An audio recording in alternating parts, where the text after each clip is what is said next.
નર્મદા જિલ્લાના નાંદોદ તાલુકાના જીતગઢ ગામ પાસે આવેલા કરજણ ડેમના ચેકમેન્ટ વિસ્તારમાં પાણીની આવક થતાં વહીવટીતંત્ર દ્વારા મહત્વનો નિર્ણય લેવામાં આવ્યો છે. ચોમાસા દરમિયાન નિર્ધારિત રૂલ લેવલ જાળવી રાખવા માટે આજે બપોરે 1:10 કલાકે કરજણ ડેમના 4 દરવાજા 2.60 મીટર સુધી ખોલવામાં આવ્યા છે. દરવાજા ખોલતા જ કરજણ નદીમાં 32,464 ક્યુસેક પાણી છોડવામાં આવી રહ્યું છે.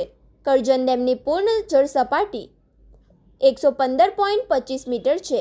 આજે બપોરે 1 વાગ્યે ડેમની જળ સપાટી 106.22 મીટર નોંધાઈ હતી.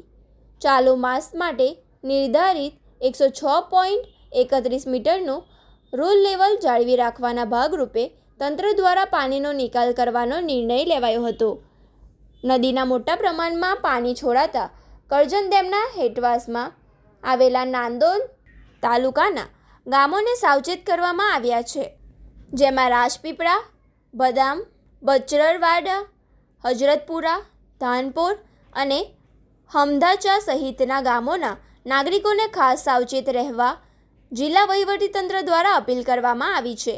નદીના પટમાં કોઈપણ પ્રકારે અવરજવર ન કરવી, નદી કિનારે અનાવશ્યક ભીડ એકઠી ન કરવી, પશુઓને નદી તરફ ન લઈ જવા તેમજ માછીમારી જેવી પ્રવૃત્તિઓથી દૂર રહેવું તેમજ વહીવટીતંત્રની અધિકૃત સૂચનાઓનું પાલન કરવું અને સોશિયલ મીડિયાની અફવાઓથી દૂર રહેવા અપીલ કરાઈ હતી.